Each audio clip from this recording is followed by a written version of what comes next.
Join us on Patreon and become part of our journey to uncover history's untold stories.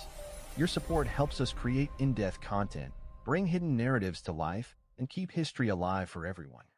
It is often said that history is written by the victors, but the truth, raw, unfiltered, and buried beneath centuries of manipulation, has a peculiar way of surviving. Sometimes it is hidden in oral traditions passed from elder to child, sometimes in dusty manuscripts that colonial powers failed to destroy, and sometimes in the very DNA of people scattered across continents. The transatlantic slave trade remains one of the darkest stains on human civilization, but hidden within that agony is a deeper mystery that most historical accounts deliberately ignore. Who were the millions of Africans ripped from their homelands and shipped across the Atlantic?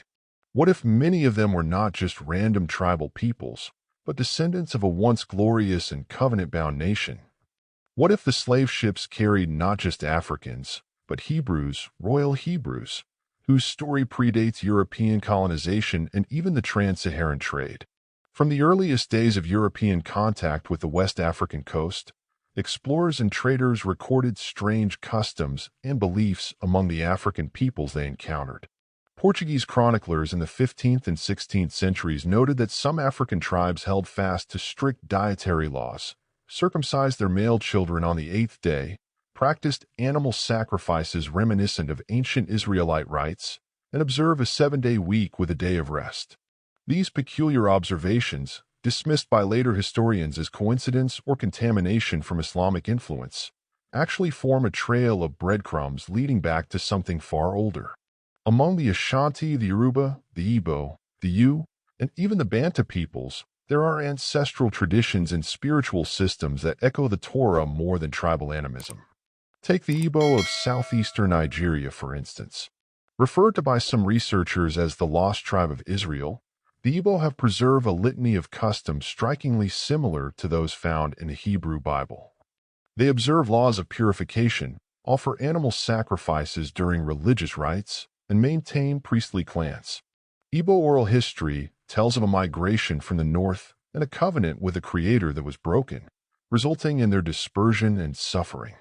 During the slave trade, the Igbo were among the most heavily targeted groups.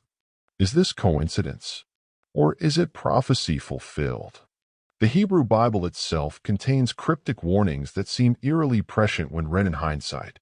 In Deuteronomy 28, a chapter often glossed over by mainstream theologians, Moses warns the Israelites that if they break their covenant with YHWH, curses will follow them, culminating in exile by ships and bondage in lands unknown to their ancestors. These ships were seen for centuries as metaphorical. But beginning in the 15th century, with the rise of the European slave empires, the world witnessed these prophecies unfold in gruesome literal detail. Africans, especially from regions that correspond with the old Niger and Benue River kingdoms, were captured, chained, and forced onto ships that bore them to plantations in the Americas. Could this have been the Second Egypt, the prophesied house of bondage? Colonial historians, working under imperial agendas, painted the enslaved as primitives lacking civilization or culture. Yet the records betray them. Runaway slave advertisements in 18th century American newspapers described captives fluent in multiple languages, including Arabic and Hebrew. Slave masters in Jamaica, Haiti, and the Carolinas often forbade African slaves from gathering in groups or practicing their native rituals, because many of them prayed in unison, sang psalms from memory, and referred to a singular God by names like Yah, Yahweh, or Elohim. Even in bondage, fragments of a lost identity survived. The Gullah people of South Carolina, descendants of enslaved West Africans, preserved rituals, words, and songs that scholars now recognize as Hebraic in origin. The European powers, especially Spain, Portugal, Britain, and France, were not ignorant of who they were enslaving. Jesuit and Catholic missionaries stationed in West Africa wrote in private correspondence about the Judaic customs of the local people. Some even believed they had found the remnants of the 10 lost tribes. But this narrative was not convenient for colonial conquest. After all, how could one justify enslaving people who were possibly descendants of biblical patriarchs? To preserve the narrative of white supremacy and the legitimacy of empire, the identity of these captives had to be erased and rewritten. African became a generic term. Tribal names were confused or mistranslated. Language was forbidden. Drums were banned. Oral traditions were outlawed. This was not just physical slavery, it was identity erasure. And yet, from the ashes of oppression rose spiritual awakenings across the diaspora. In the 18th and 19th centuries, groups of formerly enslaved Africans in Jamaica and the American South began rediscovering their connection to the Hebrew Bible, not through missionary Christianity, but through dreams, visions, and direct revelation. Some began to call themselves Israelites or Hebrews, long before the rise of modern Hebrew Israelite movements. In the Maroon societies of Suriname, oral traditions preserve names and concepts from ancient Semitic languages. In Haiti, the Vodou cosmology retained elements of monotheism masked under layers of syncretism, leading many scholars to suspect deeper Hebraic roots.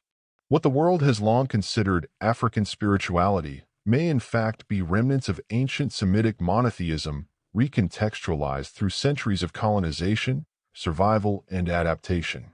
In Ethiopia, the Beta Israel Falasha Jews were preserved for thousands of years, practicing Torah-based Judaism with no contact from Europe or the rabbinic tradition. How many other such groups were lost during the Atlantic slave trade? The royal Hebrews, those whose lineage may trace back to King David, to the Levitical priesthood, to the 12 tribes, were not merely taken as slaves. They were stolen as kings, scribes, prophets, and artisans. In West Africa, kingdoms like Oyo, Dahomey, and Benin had royal courts, sophisticated systems of governance, and spiritual institutions that mirrored ancient Israelite governance. The Dahomeyan kings, for example, ruled with councils of elders who acted similarly to the Sanhedrin. Royal regalia included symbols like the lion, the ark, and the scepter, recalling Judahite heritage. These were not accidental coincidences. They were cultural echoes of a forgotten origin. To understand the true identity of the captives is to unravel a conspiracy older than the plantation system, older than the papal bulls that justified slavery, older even than the colonial scramble for Africa. It is to stare into a void that modern historians fear to confront, for if the enslaved are Hebrews, then the entire theological framework used to justify their dehumanization collapses. If they were Hebrews, then their suffering was not random, but the culmination of ancient prophecy. If they were Hebrews, then their rising again, as seen in the reclaiming of heritage across the diaspora, is not cultural revival, but biblical restoration. The story is far from over. Across the Caribbean, the Americas, and Africa, descendants of the enslaved are awakening to their true identity.